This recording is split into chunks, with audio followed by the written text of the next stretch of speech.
Hey everybody, and welcome to Dude's Brunch, your late night morning talk show. I'm your host Taylor Olmstead, and with me is my good buddy Tyler Reed. Tyler, what'd you have for brunch today? Hey everybody, today for brunch, I had shitty Snapchat filters. That's right, I went to Coffee Emporium, and Catherine's sister came, and then they both messed around with Snapchat and maybe make funny faces with them. It was the most basic thing I've ever done in my life. I'm so disappointed in you. Listen, I'm a monkey. I'll do what just tell me to dance, and I'm more than happy. Sean, please redeem this show. What did you have for brunch today? I made pancakes this morning. Ooh, nice. Have you learned your lesson and moved away from the whole grain pancakes? I think we still have just a little bit of it left, but I'm not sure. I think I got rid of them for the most part. That's good, because they are devil's magic and not real food. That's what we had, though. We just had pancakes. Very nice. Well, as I said at the top of the show, I'm your host, Taylor Olmstead, and for brunch this morning, I had some scrambled eggs and some toast with homemade strawberry jam on it.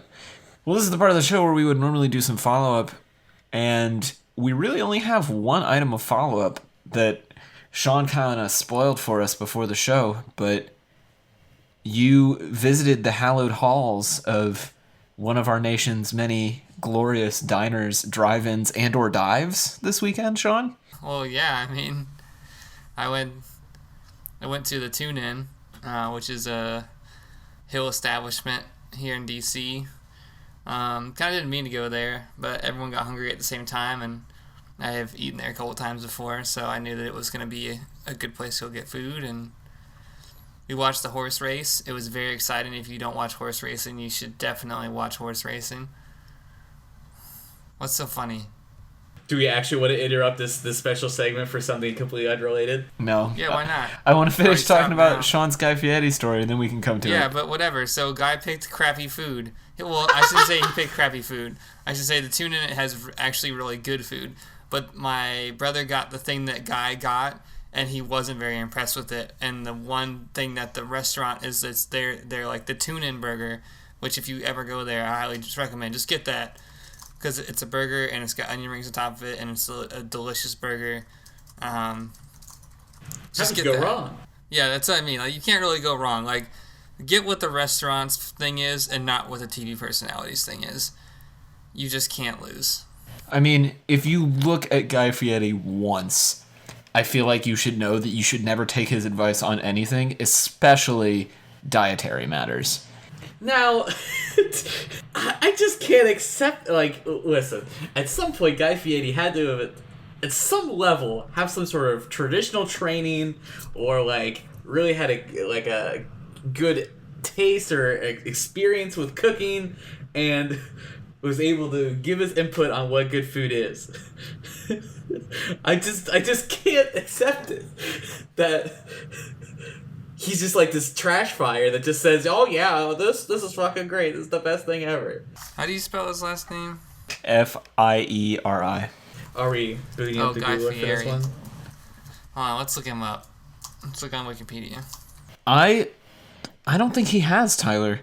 I think He went to the University of Las Vegas, Nevada. Nice. I think he just, exploded out of the side of the flames painted on the side of a car and was like, let's go get some burgers. Listen, okay, alright, I'm gonna tell you to shut the fuck up, Taylor. I'm not playing games here, okay? I want an honest-to-goodness, real Wikipedia search on Guy Fieri's credentials. Surely this man has to have some redeeming qualities to prove that he knows what he's talking about. I simply cannot be like, oh, let's make some more memes just like everyone on the internet. No, I want to get to the bottom of this right here, right now at Dude's Brunch. In front of all 3 people in this cat that's trying to get into my window. Sean, what's the verdict? Does Guy Fieri have any culinary experience whatsoever outside of the Food Network? It's kind of unclear. It says that he owns restaurants. He owns a few restaurants. Yeah, so does Donald Trump, but I'm not going to let him tell me what to eat. Ooh, I tell you, I'm I'm gonna defend Guy here and say you gotta walk that one back because That was too far, and I apologize. that went really hard. And listen, I realize that's the second thing to make a fucking joke about, but this is our government and this is real food, and these are things we can take seriously. He did study cuisine in France, is what it says. Fieri began his association with food in grade school by selling pretzels from his awesome pretzel cart. Awesome pretzel is in quotations. And washing dishes to finance his trip to France to study cuisine. On his return, he managed a restaurant. He worked at a restaurant called the Red Lion Inn in Eureka, California, until going to college in Las Vegas, where he graduated with a BS in hotel management in 1990.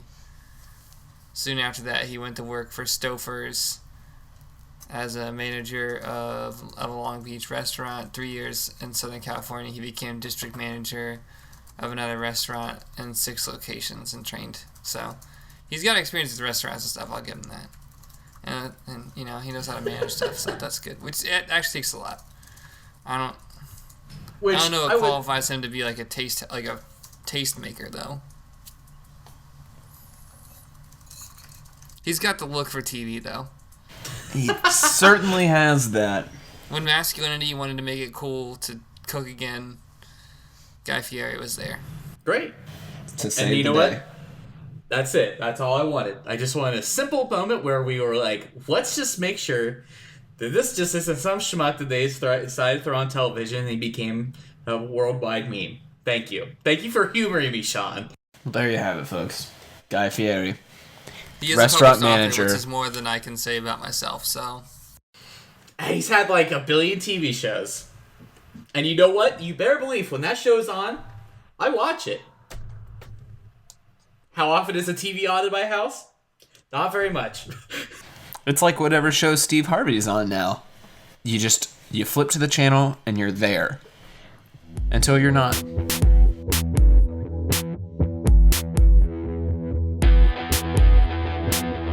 So for this week's main discussion, I want to look at an article that came out this week in Vulture, which is called The Last Moment of the Last Great Rock Band, An Oral History of the Strokes. We've talked about the Strokes on this show before. I think they're an interesting band to talk about, even if they're not a band that people personally enjoy listening to. But I know that at some point in all of our lives, all three of us actually enjoyed listening to the Strokes. And so I want to talk about their music, their legacy, and kind of what they mean to our alt-rock, indie rock music scene now compared to what they used to. So without giving a whole lot of backstory on the Strokes, you can look it up on Wikipedia. It's pretty easy to find. Where did you guys discover the Strokes? Did you find out about them before they broke up, after they broke up, while they were broken up? What's your background here? You know, there are some bands that are just sort of part of the cultural lexicon that you just kind of, I feel like, know through osmosis. You just kind of just generally just aware of them. And frankly, much like the time where people used to leave voicemails on landlines, I really don't remember the first time where I heard of the Strokes. Like, I don't know. It's so long ago. They've been doing this for so long. When did their first album come out? 2001. I don't even know. I mean, I was 11 years old. I have no fucking idea. Wait, yeah. Was I even aware of popular music at that time? Was I even functional at 11? Well, if you were 11, I was 9. Sean, how old were you when the first Strokes album came out? 13? What year was it? Yeah, probably. 2001? No, you would have been 12. Yeah. It was 6th grade. Do you remember much about the Strokes? Do you remember where or when you came on the Strokes for the first time? I think the first song that I remember from the Strokes is probably when I got into high school and Reptillia came out. That was probably like the first. Oh, wow. So that would have been... Was that second album or third album? I think it was third. Probably. So you were really, like... You got into them basically right as they fell apart. No, well, I knew that song. Oh, okay, but it wasn't like you were following them. I couldn't say that I really got into them. Like, I knew of that song.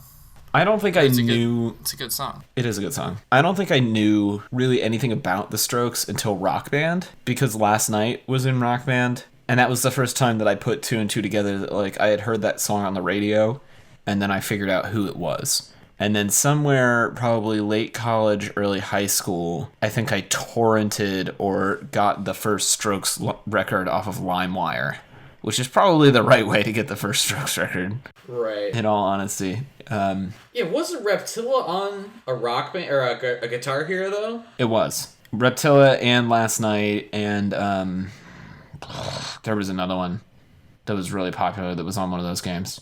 So it's like we were all probably a little too young to be aware of what was happening in the period that this article talks about, which is kind of both the formation and the demise of the Strokes, and really a lot of bands in that time period, like the White Stripes and the Bondies and the Kooks and Ryan Adams and all these people. But it's so interesting to me that the Strokes, among all of these bands at the time and kind of still, are credited with like bringing guitar rock back, because Nirvana and the grunge wave had kind of ebbed and flowed towards the late 90s. We were moving into a more dance-oriented pop music with, you know, the boy bands of Britney Spears and the resurgence of Madonna and all of this stuff. So many music publications still say that, like, that first Strokes record really was, you know, the revival of the garage band.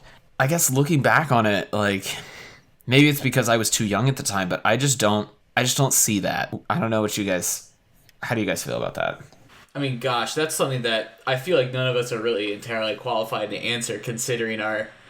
Like, I feel like there's something to be said about when you experience, like, a genre or, like, a movement or something kind of, like, happening like that, as opposed to, like, sort of, like it's only seen it secondhand. You know, like, a lot of, like, I can enjoy 80s hardcore as much as I want, but I'm never truly going to be able to understand the perspective of what it was like to be alive during that genre, during like that heyday of that genre. I don't even know, like, I mean, are we saying that it brought back guitar rock from, like, let's just say from, like, what was the last few, like, popular albums during those years? Like, I don't even know. What was top albums 2000? The top albums in 2000, according to Google, and these are all alt-rock albums: Kid A by Radiohead, Moon in Antarctica by Modest Mouse, Parachutes by Coldplay, White Pony by the Deftones, Rated R by Queens of the Stone Age, All That You Can't Leave Behind by U2, Relationship of Command by At the Drive-In, Veni Vidi Vicious, the first Hives record,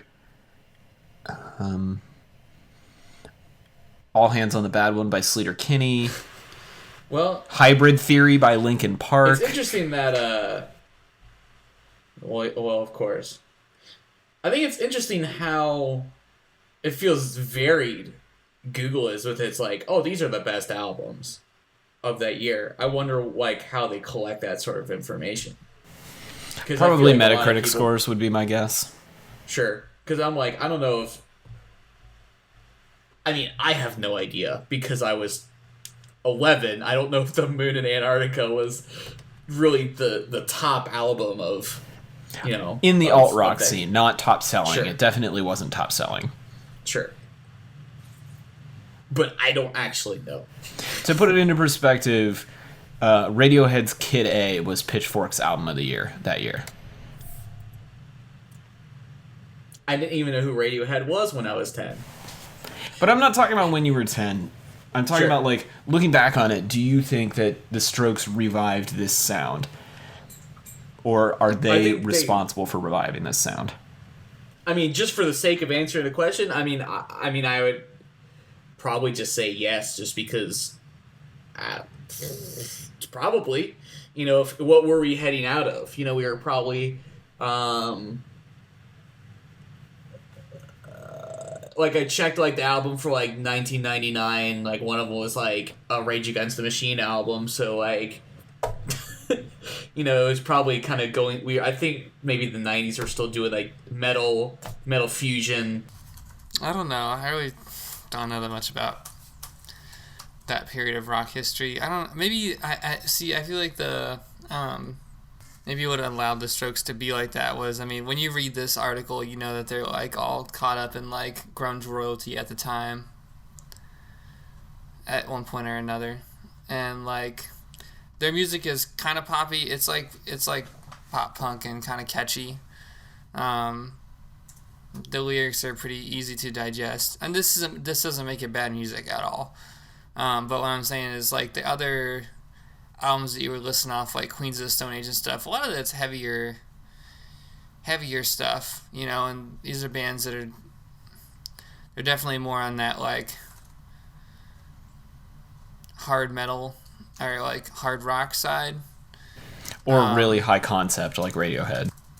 Yeah, and the whole idea I think at the time too was that like if you were an indie band, late 90s, early 2000s, that was like the prime of your life, like indie was like a rock and roll scene then,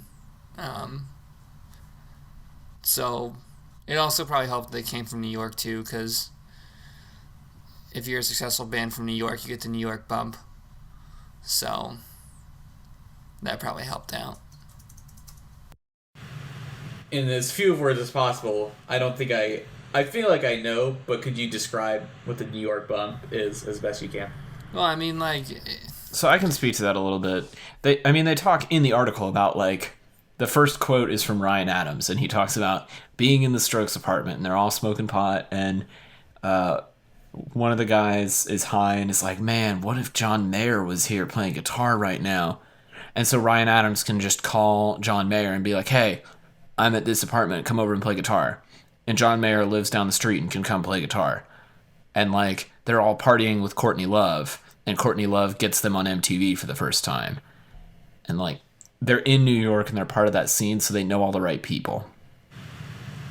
So just New York at the time, or probably still is, probably always will be, is a sort of a hotspot for just... I mean, it's a hotspot for the entertainment industry for sure, but I think there's also this element of, like, the late 2000s is kind of the end of New York as a place where struggling artists can afford to live. And so you do have people like the Strokes living there. You do have, cocaine-addicted Courtney Loves running around. Like, it's kind of a different place than it is in 2017. The thing that strikes me about this is, like, my first impression of the Strokes when I came to them much later is that they felt more sophisticated and European, which I think a lot of the music at that time was trying to be. You look at the Killers, who were huge in Europe before they ever got popular here, and bands like the Fratellis and Arctic Monkeys coming over from the UK and things like that. This had a very, like, Eurocentric sound there for a minute. And so I always kind of lumped the Strokes in with that, but after reading this article and thinking about it more, the Strokes really were a lot more American and a lot more New York than I remembered, which may have been part of the reason why they did break so badly. Because it wasn't really sustainable. Like, the audience in the US for that kind of music has never really been that strong. Or at least I don't think it is. I don't know. That being garage rock or... kind of garage rock and, like, the dance-adjacent rock music that bands like The Killers and, like, LCD Sound System and those type of bands do. See, that's the kind of, like, perspective that, like, I feel like I cannot have, or at least, I'm not able to have, at least at this moment, where it's like, oh, so I guess, the British really like dance rock. And I'm like, I have no idea how exactly do we know that, like, or, okay. We try to not make it sound like I'm an idiot. You look at what bands were popular and what bands were touring and what albums were doing well. I mean, this is at the same time that Block Party had a huge success with their debut album in the UK, for example. I guess I can say, I don't know anything about this, but now that I think about it, you, Taylor, specifically know about this. This is actually your genre. This is my genre of choice. Yeah, that's part of the reason I picked this topic. But what do you guys remember about your initial read on the Strokes? What do you remember thinking about them when we were kids? I mean, they got great hooks, and I think the lyrical content's usually good. You know, I feel like it's good. It fits in a lot of different places. You know, it's good for, it's kind of hanging out, driving, all sorts of different contexts. But I was really like, boy, he sure does sound bored when I was like 12, in some ways, because it's just like very. Although he does have a range, most of the time he does sound very. His delivery is very flat. Yeah. Waiting on you, buddy. You got a take for us? What was the question? Do you remember what your first impressions of the Strokes were, or how you felt about them when we were kids? Oh, I liked them because I thought their music was really catchy. And Reptillia was a cool music video. I don't think I fully appreciated what they were doing or what the culture was at the time, which I think we're all kind of alluding to. So I want to dive into a few of the quotes from the people in this article. There are a lot of really interesting quotes in this article, and we'll put a link in the show notes to it. But the one that I really want to look at is this quote from Jack White. He says, "That happened to the Strokes. They had to get it together fast. Meg and I had 3 albums out and an almost too realistic view that nobody was ever going to care about our music. We were assuming we had a life of playing in bars for 30 people in our future. The extra time to get our things together was good for us mentally. It still shocks me that the mainstream ever accepted our music. It doesn't add up." I think that's really interesting to think about.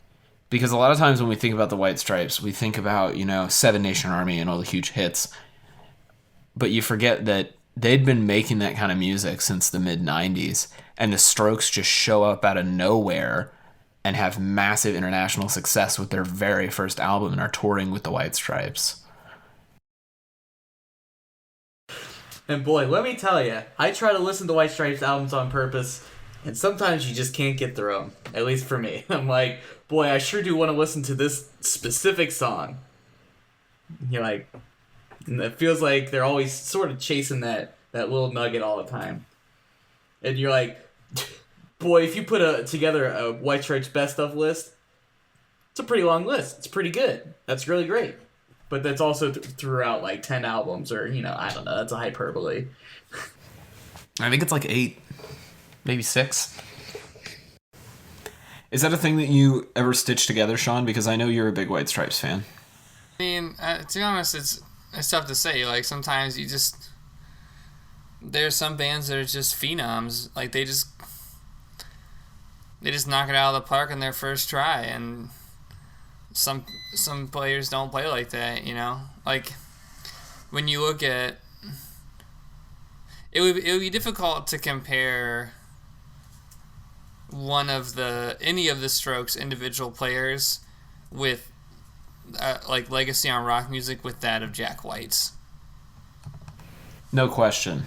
Like, and that, I mean, they, like I said, like as a band and as musicians, clearly they know how to write good music, like catchy, good poppy rock music that still has heart and soul and drive, and like they're fashionable New Yorkers, and they came out of a place where you have to be super good to even get noticed because there's so many hypothetically good bands that are there, But so what if it takes you 8 albums? When was the last time you heard a stadium of people around the world, chanting Last Night? You don't. You hear them chanting Seven Nation Army. So there's something that's going right there. I don't want to knock the Strokes like, they can't do it. Like, he just doesn't do it. No, I think you're totally right, because the Strokes did a thing, but they did a very different thing.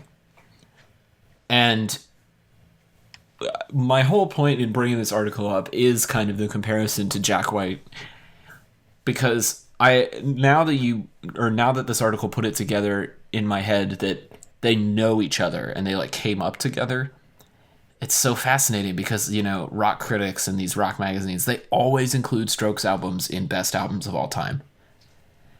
But 20 years, 50 years down the line, are we still going to say that about the Strokes? Or are we going to just say, boy, Jack White really brought the guitar back in the early to mid 2000s.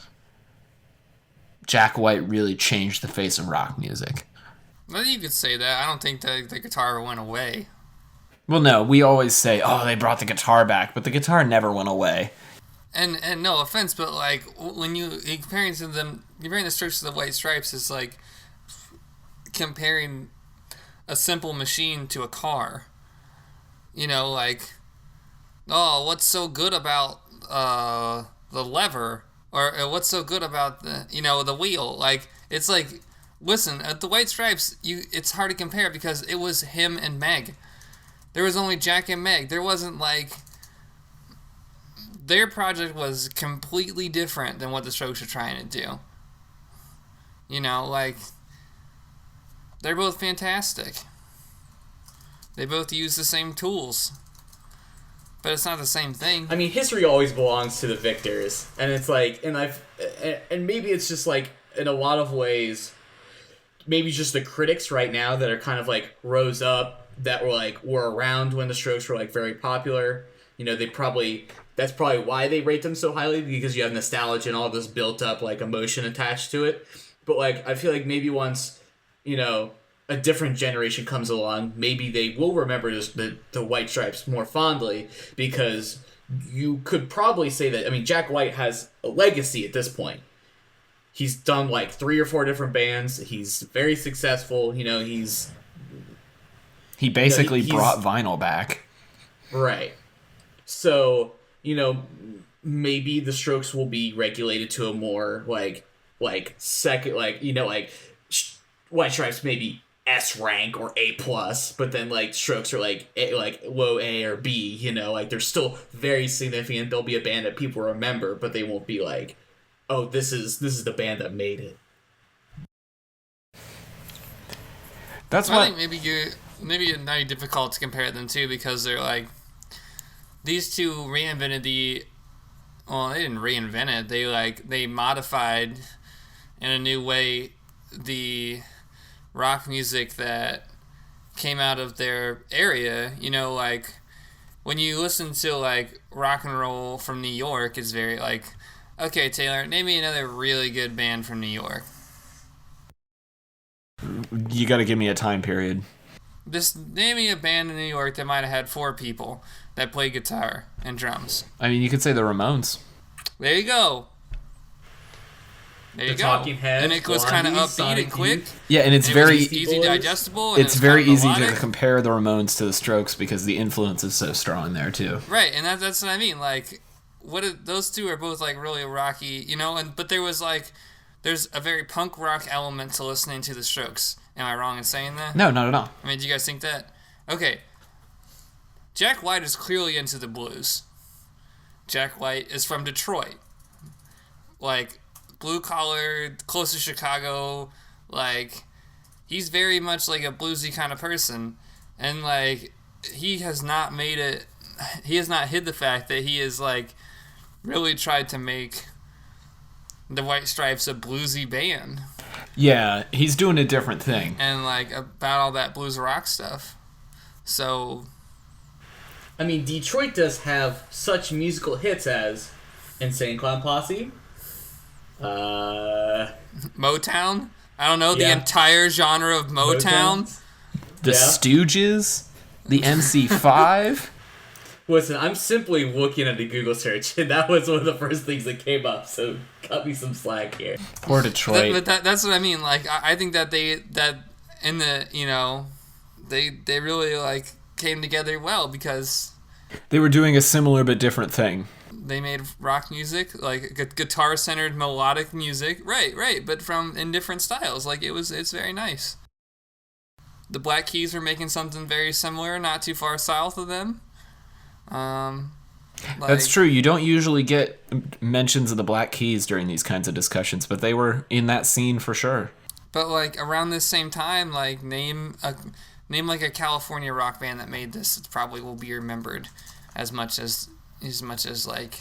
Well, this is like Blink or something, but you can't, well, Blink is a good comparison because Take Off Your Right. Pants and Jacket came out in 2000, and then the Untitled album came out in 2003, and Green Day's American Idiot came out in 2004 or 2005. But do you think that you could see the Strokes opening up for Green Day? Would that be a thing? Like, No, it's a totally different thing. Because they both have guitars, but I don't see that as being like hey guys, let's go hang out and like. Yeah, that's true. I guess just because they're contemporaries, you can't really draw that line. Yeah, when did the Black Keys really come up? I mean, their big hit would have been Attack and Release.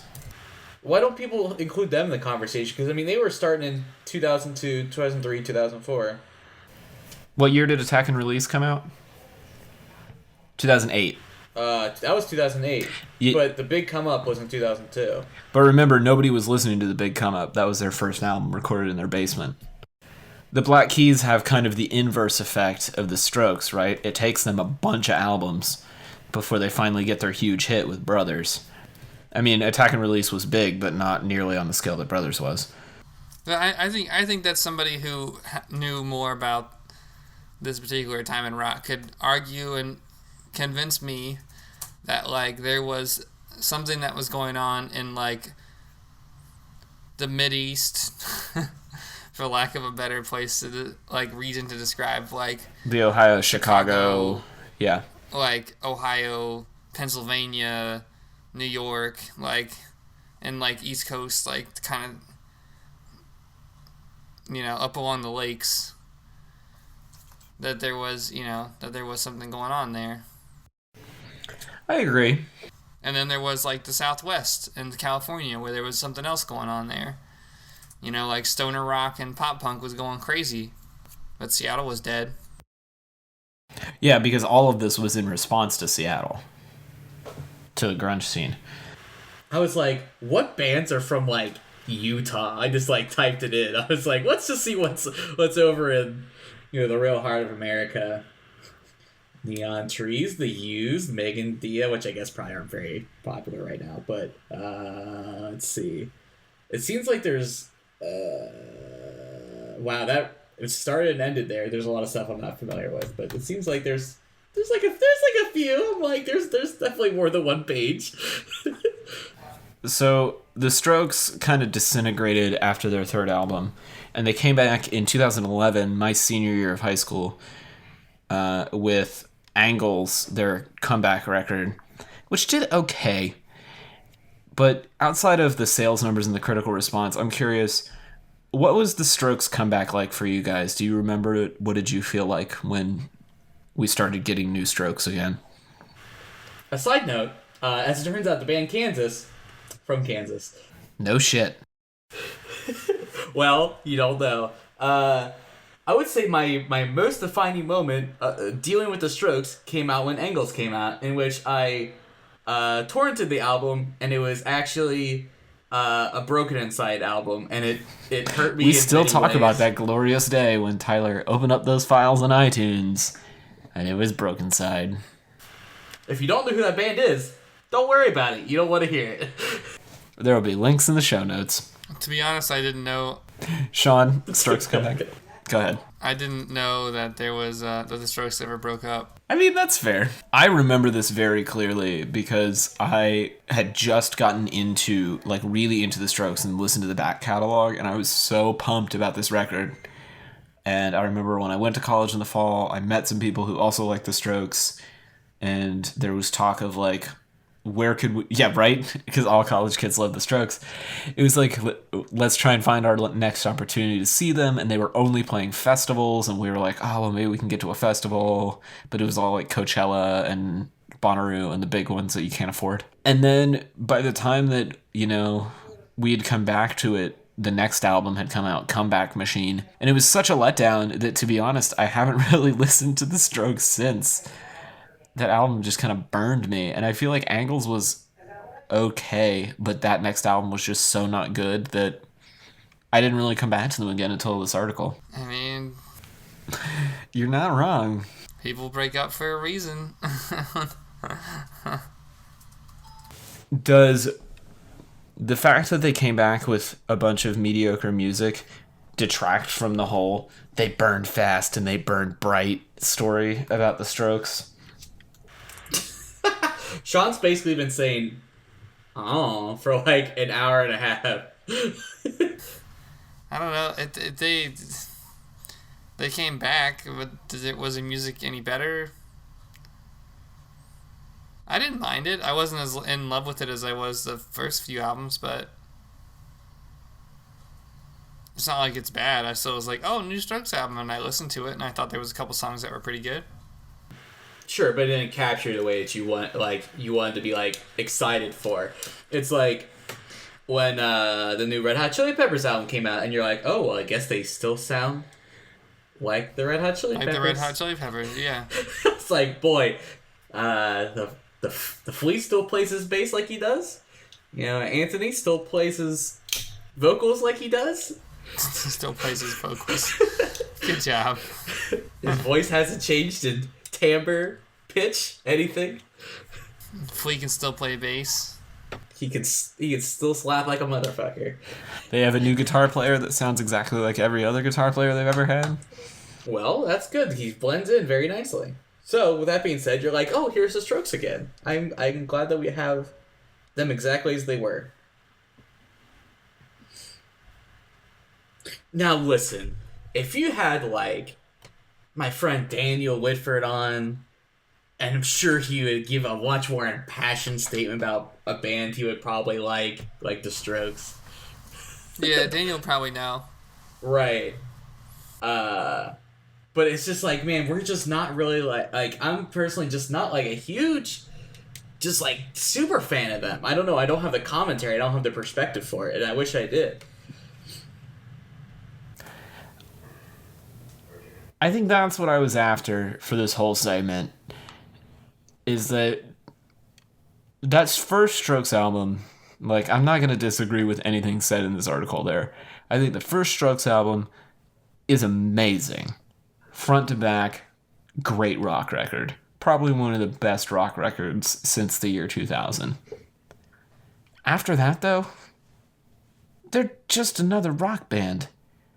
Like, Sean's right. New album comes out, there's a couple good songs on it.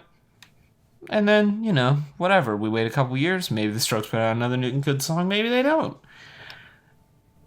I just feel like this band in particular, it has so much hype and so much critical acclaim and so many followers and lovers to this day.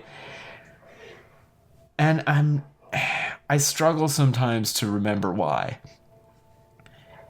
Because there is just so much about them that I'm like, yeah, they were good.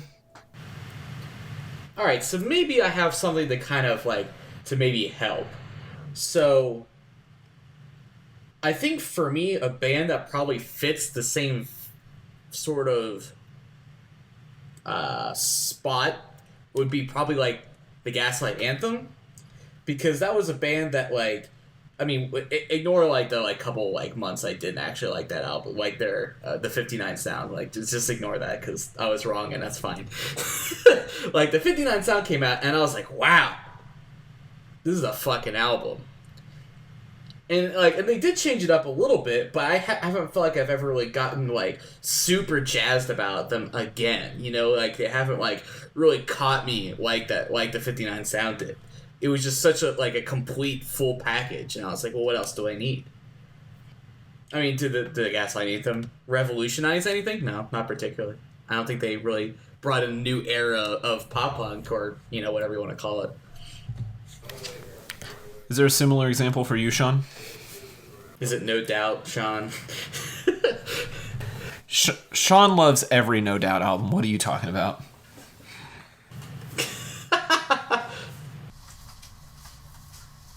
I mean, they changed their new albums. I haven't been like particularly crazy about, but I just don't really listen to them. It's not like I wouldn't go see him or anything. I just don't really listen to him. And because I would still go see him probably because they're gonna play the old stuff. But it's not like I wouldn't be excited about the new stuff. In fact, I probably might like it better once I see it live. And that's usually a good test, is if you hear something live, you usually like it better. Unless they play it very badly, and then you absolutely don't, and then you never listen to them again.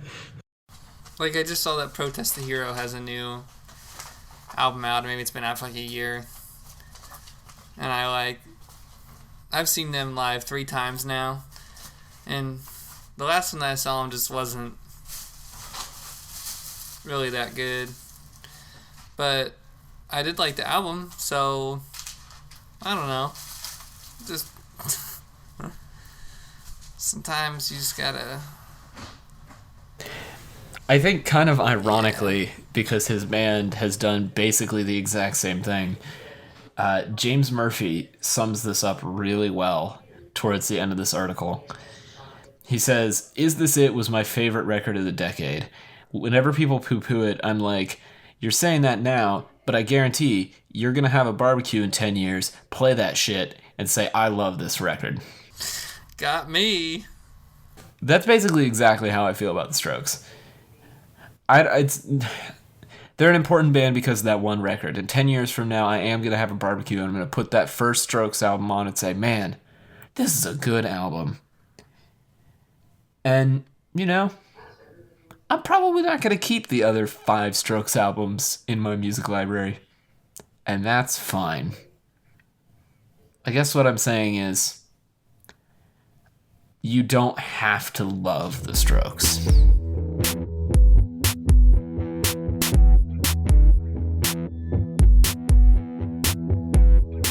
All right, it's time, everybody. We got some piping hot internet garbage for you. This week's internet garbage comes to us from our Reddit friend, u/shitposts boorishly, the most active member on our subreddit that isn't Tyler. I don't have no idea who this person is. He is yet to let's not gender this person. We don't know what they are. They have yet to reveal themselves to us, and maybe that's the point. But I appreciate the free content.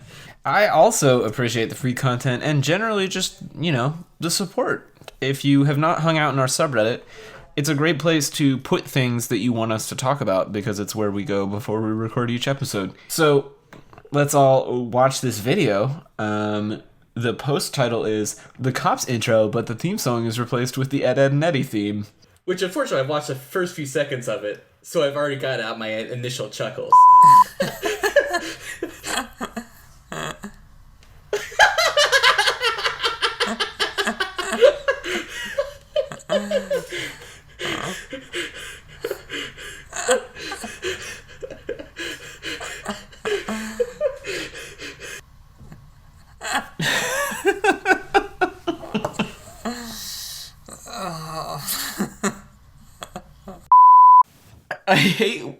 I hate when people make things specifically for the intent of saying, only 90s kids will get this.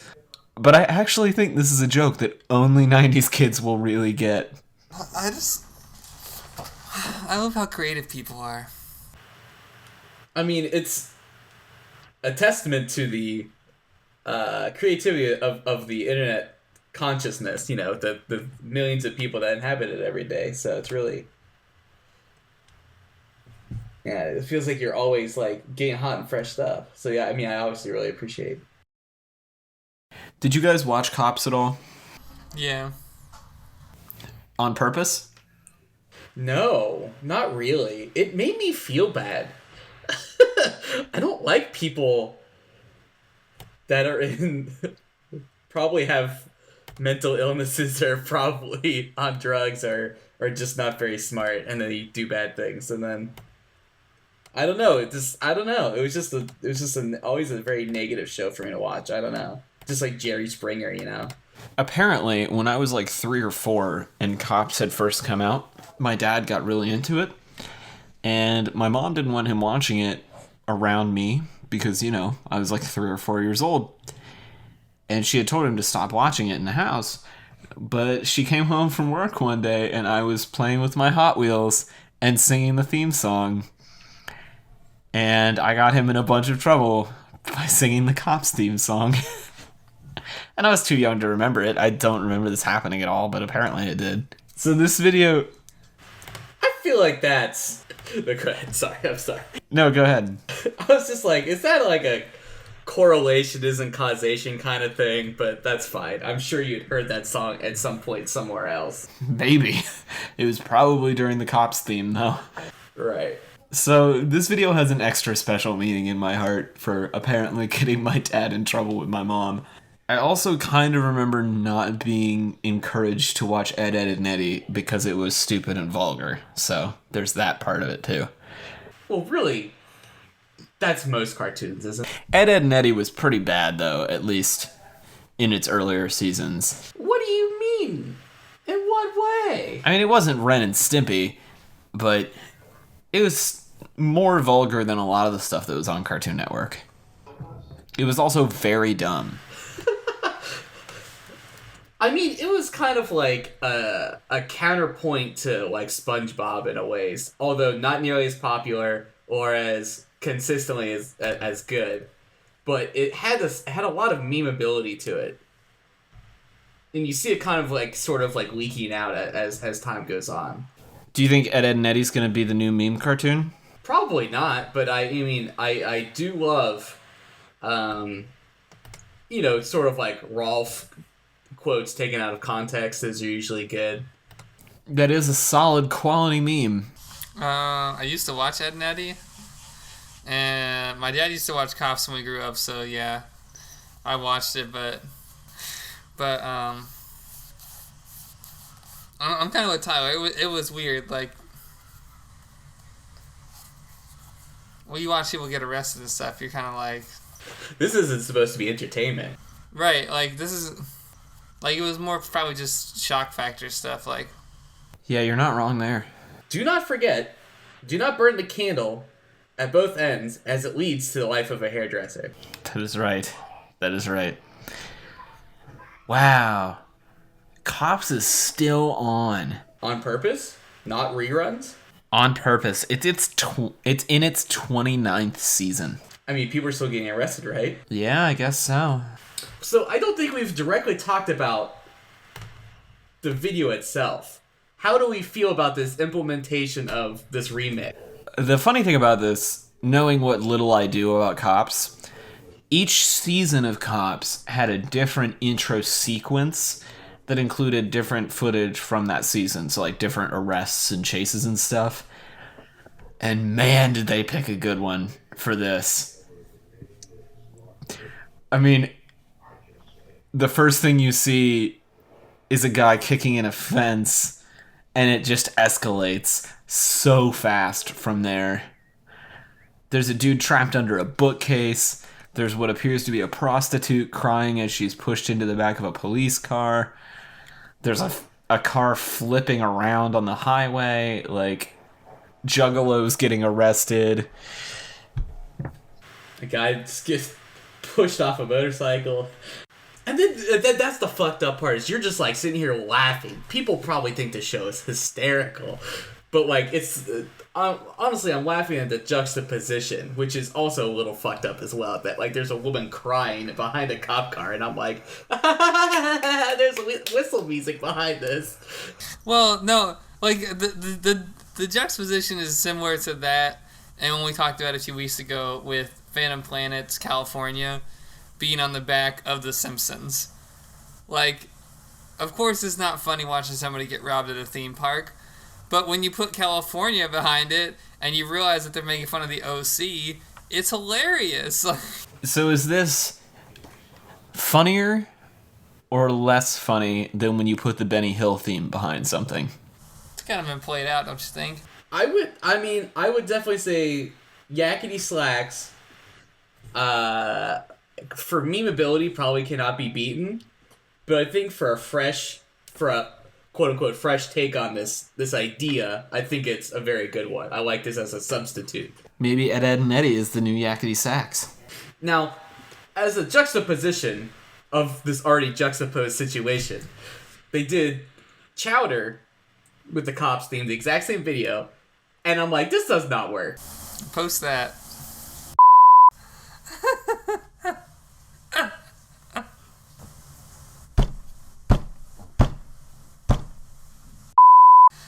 Tyler, I don't want to disagree with you, but I will. That was actually pretty good. I'm not down with the chowder, but I am interested in this office theme version. Oh, this is amazing. I just want this cops intro meme to go on for a little bit longer. Like I want this to run the whole way out. I want to see Rick Astley cops theme. I want to see Gin and Juice cops theme. I need air horn remixes of the cops theme. I think this is it, guys. I think this is the music meme of the early summer. I'm calling it now. Call it late May to early July. I think this is going to be the one.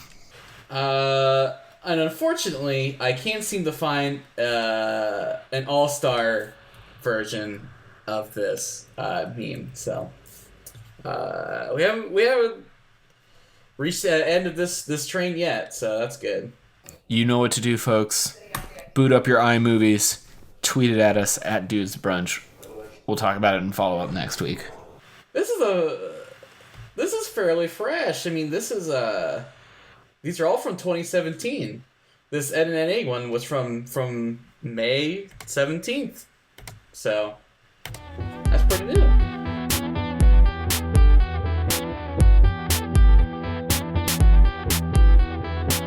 Alright, kids, it's time to round the show out like we always do with a round of shameless plugs from the panel, starting with Tyler Reed. Hey everybody! You can find my design and illustration work at TylerDReed.com. Then hop on over to @TERDesign on Instagram and Twitter. Don't forget to like, comment, and subscribe. Sean Evans, what do you got for us? Sean's currently petting a kitty and is unable to do his shameless plugs. You can find him at SEvans8910, SEVANS8910 on Twitter. And you can find me on the socials as at TC Olmstead. You can like and follow the show at Dudes Brunch. And of course, you can review us on Apple Podcasts if you really like us. Thanks, everybody. We will be back next week with more brunch.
What a good kitty cat. Oh.